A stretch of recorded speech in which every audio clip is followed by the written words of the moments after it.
Hello again. Today we are talking about valence electrons and ions.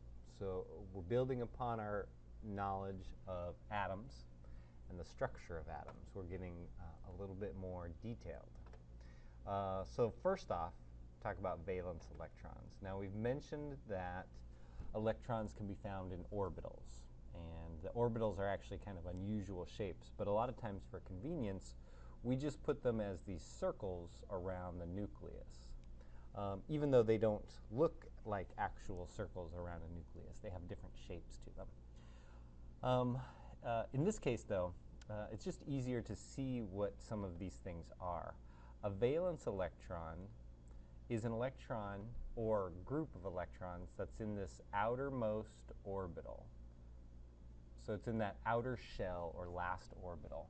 And it could be one valence electron or up to 8 valence electrons. It just depends on the element.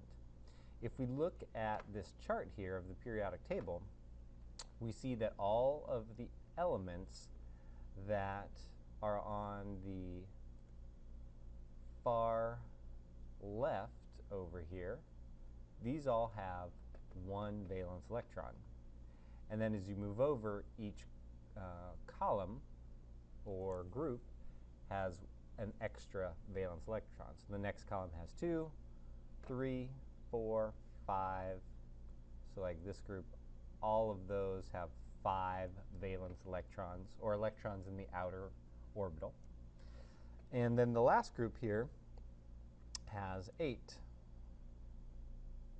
Helium only has 2, because that's all that orbital can take. So the rest of these have 8. Now, the elements that have 8 are the noble gases. They're very stable. They're very happy with 8 in their outer shell. These ones over here that have 1 valence electron in their outer shell are very reactive. They don't like having that extra one hanging out, and they tend to form bonds or react with other elements in which they can share electrons and become more stable. Now, when we start talking about the outer electrons, we have some terminology that we want to start using. If an element has all of its electrons, or the amount of electrons that match the number of protons, then that element is neutral. Like sodium here is starting off with the same number of protons, positive, and the same number of electrons, negative. And so that has no charge. They balance each other out, positive and negative. But if I take sodium and I remove 1 electron, so this electron has been removed from the sodium atom, I get a cation. Okay?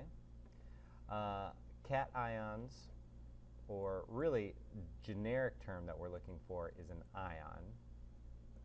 An ion with a positive charge is a cation. The reason it's positive is because you took away one of these negatively charged electrons. So if I take away one of the negative charges, it ends up being overall positive. Same thing with the calcium down here. Calcium was neutral, same number of protons and neutrons. And in this case, what we did was we took away 2 of the negatively charged electrons. They came out of the outer shell of the calcium. And that leaves calcium with a +2 charge. It's got 2 more protons now than electrons. So that gives it a positive charge. Positive charged ions are cations.